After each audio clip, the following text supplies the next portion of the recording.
The host introduced him as the man who had quietly built one of the most respected furniture restoration studios in Nova Scotia. She said his name once, clearly, the way anchors do when a story matters: Malcolm Brewer. And somewhere across the city, in a glass-walled condo on the 14th floor, a woman named Joanna Voss set down her wine glass, stared at the screen, and said nothing for a very long time. She had left him with a storage unit, a rusted pickup, and 43 years of knowing how to work with his hands. She had not expected this. Malcolm Brewer was 51 years old when his marriage ended, and he looked every year of it. He had the kind of face that had been lived in rather than maintained, creased around the eyes, weathered at the jaw, the sort of quiet that people sometimes mistook for sadness. He wore work shirts from a hardware store in Antigonish, drove a 2003 Ford Ranger with a cracked side mirror he kept meaning to replace, and had never once in his life described himself as remarkable. He had grown up in Pictou County, the second son of a carpenter, who believed that a well-made joint was a form of prayer.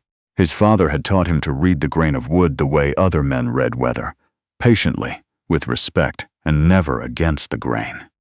Malcolm had carried that lesson into everything he did, including his marriage, which was perhaps where the trouble started. He had tried to read Joanna patiently too. He had not understood, until it was too late, that she had already decided the shape of the thing. They had met at a charity auction in Halifax in the spring of 2001. Joanna Voss was a junior partner at an architecture firm then, precise and polished, with the kind of confidence that filled a room without announcing itself. Malcolm had been there because his employer at the time built custom exhibition stands, and someone needed to sign the check. He remembered her laughing at something the auctioneer said, a real laugh, unguarded, the kind that surprised even the person doing it. He had decided, in that unexamined way that certain decisions happen, that he would like to hear that laugh again. They were married 14 months later. For the first several years, things were good, or good enough. Malcolm was steady. He worked long hours, took on contracts, saved carefully. He was not exciting, he had never pretended to be, but he showed up and he paid attention, and he believed, with the kind of faith that does not announce itself, that that was enough. Joanna, over time, developed a different opinion. She rose in her firm. She began attending industry events, traveling to Toronto and Vancouver, and once to London for a conference on sustainable design. She cultivated opinions about restaurants and wine, and the sort of art that required a placard to understand. Malcolm did not follow her into those spaces, not because he was incapable of it, but because he genuinely did not want to. He was most himself in a workshop with sawdust on his arms and something broken on the bench in front of him. She began calling him a homebody, then simple then, and this one came out only once, late at night after one too many glasses of Bordeaux Limited. He did not say anything when she said that. He went to bed. He should have understood then. Instead, he repaired a cracked Windsor chair the next morning and felt better. What Malcolm did not know, what he would not know for another 3 years, was that Joanna had by that point already begun to plan. Not the divorce itself, not yet, but the conditions for it. She had consulted with a lawyer friend casually, over lunch. She had begun moving money. Not dramatically, not in ways that would raise flags, but methodically, the way she approached everything. A personal savings account here, a discretionary investment there, her name alone, her signature only. Small amounts that, across 40 months, became a number that Malcolm would later sit with in a cold kitchen and read over and over as though the digits might rearrange themselves into something more bearable. She waited until they had been married 11 years. The divorce papers arrived on a Thursday in March by courier, while Malcolm was in the garage replacing the back legs on a Victorian settee. He signed for the envelope without looking at the name on the label. He stood at the workbench for a long time after he opened it, not reading the pages so much as holding them. The wood shavings on the floor caught the light from the single overhead bulb. Everything was very quiet. The settlement she proposed was legal. That was the part that took him the longest to absorb. She had done nothing technically wrong. She had simply been for years preparing for a future that did not include him, and she had been careful enough that the law had very little to say about it. He kept the house, which had been his before the marriage. He kept the truck. He kept the storage unit behind the property, which held his tools, a dismantled lathe, 3 pieces he was mid-restoration, and a wooden box his father had made him when he finished his apprenticeship. She kept nearly everything else. His lawyer, a methodical man named Peter Finch who operated out of a small office in Truro, told him he could contest. Malcolm asked how long it would take. Peter said 2 years, maybe more. Malcolm looked out the window at the parking lot and said, "No, let it go." Peter looked at him over his reading glasses. "You're sure?" Malcolm said he was sure. He was not sure. He was exhausted in a way that had nothing to do with sleep, and he had learned from his father that you do not force a thing when the wood is telling you something. The marriage was telling him something. He let it go. He moved into a 2-room apartment above a Vietnamese restaurant in New Glasgow. The rent was some $740 a month. The walls smelled faintly of faux broth on cold mornings, which he found after a while oddly comforting. He had 1 chair, a bed, a kitchen table, and the box his father had made him, which he put on the windowsill where the light hit it in the afternoons. He had, after the legal fees, a little under $600. He did not tell anyone this, not his brother in Stellarton, not his former colleagues, not the few friends who called in the weeks after the separation to say they were sorry, and then did not call again. He said he was fine. He said he was figuring things out. He made tea and sat at the kitchen table and looked at his hands and tried to think clearly. He was not broken. He realized after enough nights of sitting quietly with himself, simply starting over. The distinction mattered. The tools were in the storage unit. The storage unit was paid through the end of the year. That was where he began. Malcolm spent the first 2 weeks after the apartment lease started making a list. Not a plan exactly, more of an inventory, what he had, what he knew, what someone might pay for. He had spent 23 years in the trades, the last 8 of them doing restoration and refinishing work on the side, for neighbors, for antique dealers, for word-of-mouth referrals that had grown without him ever particularly trying to grow them. He was good at it. That was not vanity. That was assessment. He called an antique dealer in Pictou named Charles Osgood, who he had done work for twice before. He explained his situation briefly, without drama. Charles said, "Can you do the Sheraton dresser by end of April?" Malcolm said he could. He drove to the storage unit the next morning at 6:15, unlocked the rolling door, and stood for a moment looking at the organized dark of it. The lathe, the card scrapers hanging on the pegboard, the smell of linseed oil and mineral spirits and old wood. He breathed it in once and then he went to work. He refinished the Sheraton dresser in 9 days. Charles paid him $800 and asked if he had anything else available. Malcolm said he had a partner's desk he'd been holding on to that needed some attention. Charles said, "Bring it by." Malcolm brought it by. Charles looked at it for a long time. "Where did you get this?"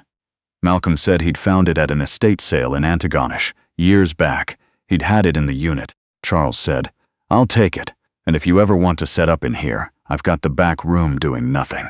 That was April. By June, Malcolm Brewer was operating out of the back room of Osgood's Antiques in Pictou, working 6 days a week, charging modest rates and turning away nothing. He drove the 40 minutes each way in the cracked mirror Ranger. He brought a thermos of coffee and sandwiches he made himself. He did not complain about any of this, because it did not occur to him to complain. He was doing what he was good at, and he was doing it for himself, which was something he had not done in a very long time. Word spread the way it does in small places, through channels too quiet to track. A woman named Harriet Page brought him a Georgian side table she'd had in her barn for 20 years. He brought it back so precisely that she cried a little when he returned it, which embarrassed her, and which Malcolm pretended not to notice. She told the woman who ran the Historical Society in New Glasgow. The woman from the Historical Society told a retired professor of decorative arts at St. Francis Xavier, who had a collection of Canadian Victorian pieces in various states of damage. The professor arrived on a Tuesday morning and spent 40 minutes, asking Malcolm questions in a way that was less like a client and more like an examination. Malcolm answered each question simply and directly. The professor's name was Alastair Webb.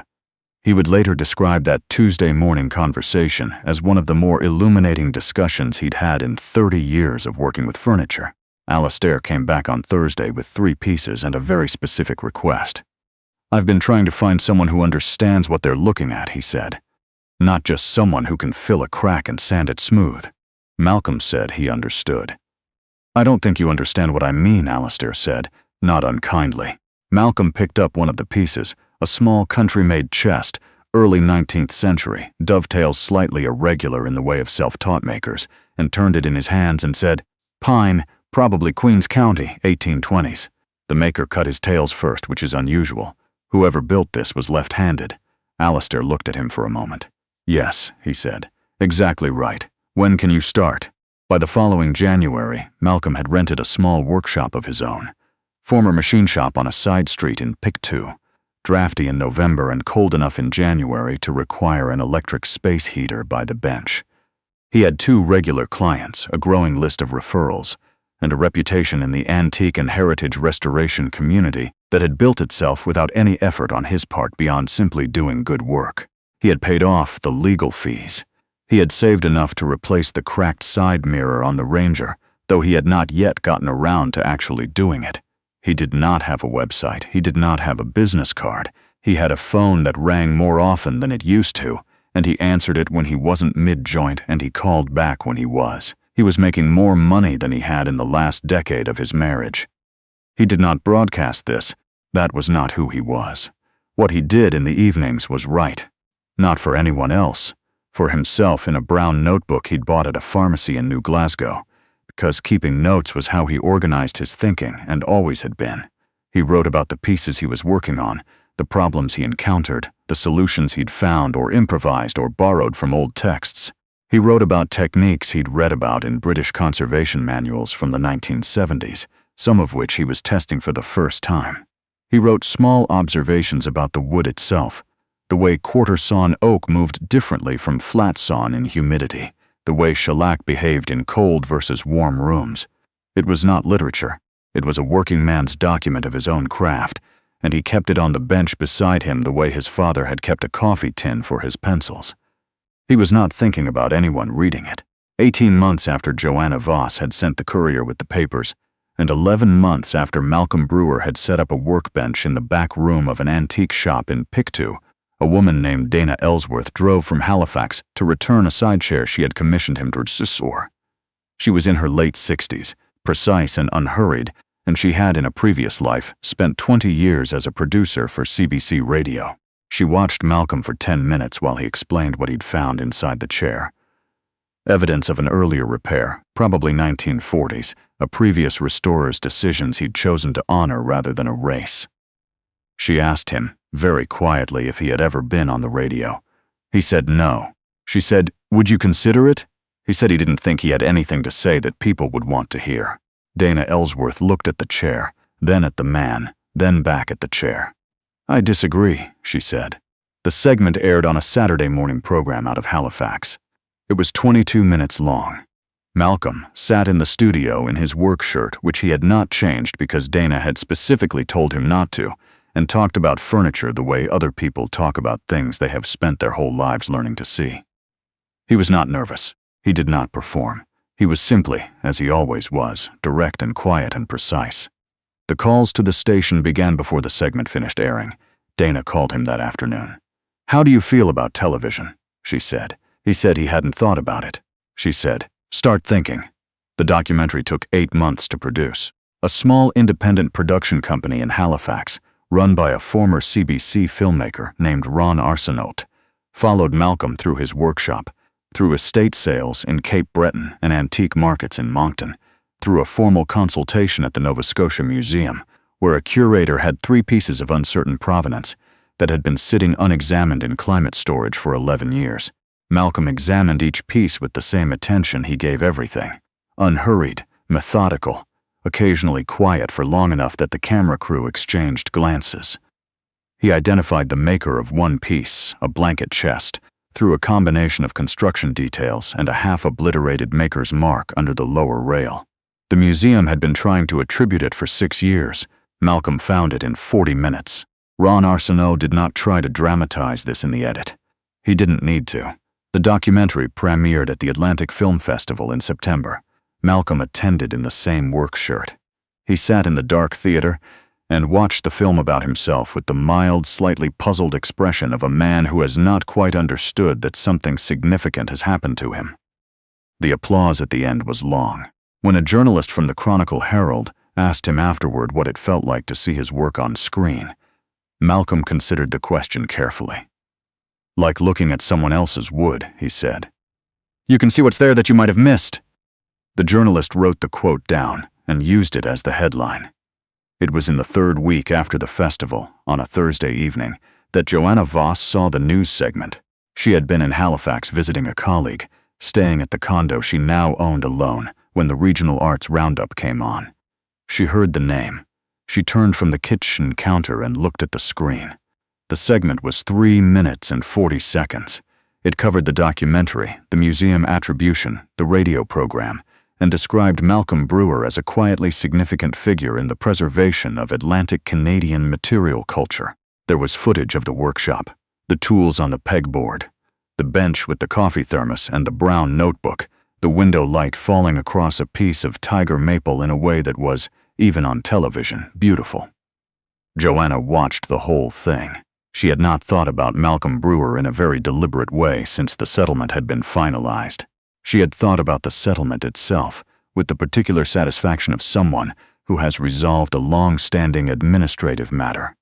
She had thought about the apartment, which she liked, and the new furniture she had bought for it, which she also liked. She had not thought about what Malcolm was doing, because she had formed a clear opinion, years before the papers were filed, about what Malcolm was capable of, and it had not included anything like this. She stood in her kitchen for a long time after the segment ended. She picked up her phone. She scrolled to his number, which she had not deleted, and she typed a message. She revised it twice. She sent it. The message said, "I saw the piece on CBC. I wanted to reach out. Maybe we could have coffee sometime and talk. I think there are things we should clear the air about." She set the phone down on the counter and waited. Malcolm was in the workshop when the message arrived. He had his phone in his jacket pocket and felt it buzz. He finished fitting the joint he was working on, a miter on a section of broken cornice mold, hair-thin and requiring full attention. And then he took the phone out and read the message. He read it once. He set the phone face down on the bench and picked up the block plane and ran it once more along the cornice, checking for flat. The shaving that came off was the width of a single piece of tissue. He read the message a second time. He thought about the apartment above the Vietnamese restaurant and the kitchen table and the $600. He thought about the morning he had driven to the storage unit and stood in the cold rolling door dark and breathed in the smell of linseed oil and decided, without ceremony, to begin. He thought about Charles Osgood's back room and Harriet Page's tears over a Georgian table and Alistair Webb's standing in the workshop saying exactly right in a way that had felt, quietly, like something being returned to him. He did not think about Joanna Voss with bitterness. He had worked hard in the quiet evenings in New Glasgow to put the bitterness somewhere it couldn't reach the bench, because bitterness made you rush the work and rushing the work made you careless. He had done that work. He was done with it. He typed 2 sentences and sent them. "I'm glad the piece found an audience. I don't think coffee would serve either of us." He put the phone back in his jacket pocket and returned to the cornice. The message was read. The 3 dots appeared. They disappeared. They did not reappear. He finished the cornice that evening at 9:20, held it up to the workbench light, and found it good. He wrapped it in cotton batting, set it on the shelf with its piece, washed his hands at the utility sink, and put on his jacket. He drove home in the Ranger with the cracked side mirror through November streets that were emptying out for the night. The Vietnamese restaurant was closed. The upstairs window of his apartment was dark. He let himself in, put on the kettle, and sat at the kitchen table with the brown notebook and wrote 3 lines about the cornice, the angle of the miter, the species of the wood, the decision he'd made about the finish, because that was how he always ended a day when something had gone well. He was not thinking about Joanna Voss. He was thinking about a partner's desk that had come in that afternoon, English, possibly late Regency, with a leather surface that had been badly re-dyed sometime in the 1980s and would need to be stripped back with a great deal of patience to find out what was underneath. He was looking forward to it. The notebook sat on the table beside his mug. In the morning there would be the drive back to Pictou and the light through the workshop windows and the desk waiting on the bench. There would be the particular quiet of work that asks something of you and rewards the asking. That was what he had. That was, he had come to understand, Enough, more than enough, because it was entirely his. The kettle clicked off. He poured the water, and the steam rose, and the apartment smelled faintly of faux broth through the floor, and Malcolm Brewer sat in the small light of his kitchen and was, without effort, at peace.